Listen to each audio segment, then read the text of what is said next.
On a holiday weekend in Sheffield, hundreds of people filled the bars along West Street. Music poured out onto the sidewalks. Friends laughed. Taxis lined the streets. For most people, it was just another night out. But for 30-year-old Shanice Brookes, it would become the final night of her life. And according to police, she was never the intended target. She was simply in the wrong place at the wrong time. Shortly after midnight on the bank holiday Monday, panic erupted outside the 141 bar in Sheffield city centre. Witnesses reported hearing gunshots. People began running. Some ducked behind parked cars. Others fled into nearby businesses. When the chaos settled, a young woman was lying critically injured on the street. That woman was Shanice Brookes. Paramedics rushed her to hospital. Doctors fought to save her.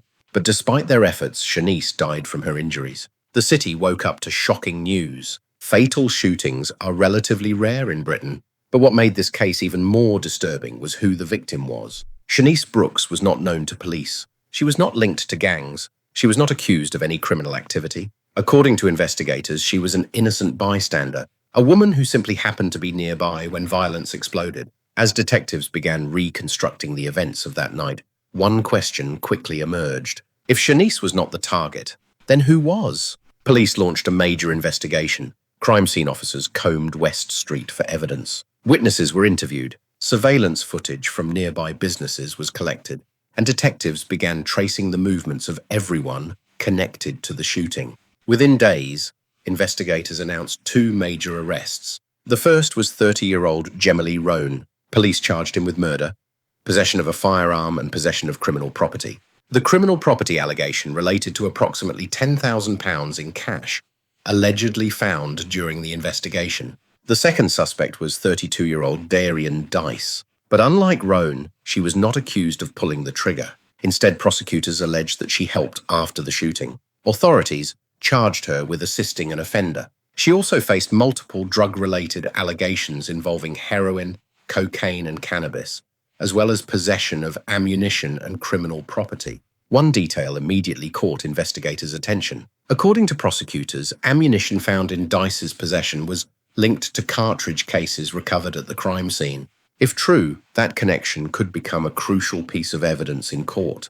But another mystery remained. How did police locate the suspects so quickly? The answer came from the arrest itself. Investigators tracked both suspects to the A555 road near Manchester Airport. The location raised obvious questions. Were they attempting to leave the area? Were they planning to flee the country? Or was there another explanation? At this stage, police have not publicly answered those questions. However, the circumstances of the arrest immediately became one of the most discussed aspects of the case. Then came another unexpected development. When Roan was scheduled to appear before Sheffield Magistrates Court, he never entered the courtroom. His lawyer informed the judge that Roan had requested to remain in custody due to mental health concerns. The judge approved the request. As a result, Roan was remanded in custody without appearing in person. The decision sparked debate. Mental health issues can be genuine and serious. Yet in high-profile criminal cases, such claims often attract intense public scrutiny. For investigators, however, the central issue remains unchanged.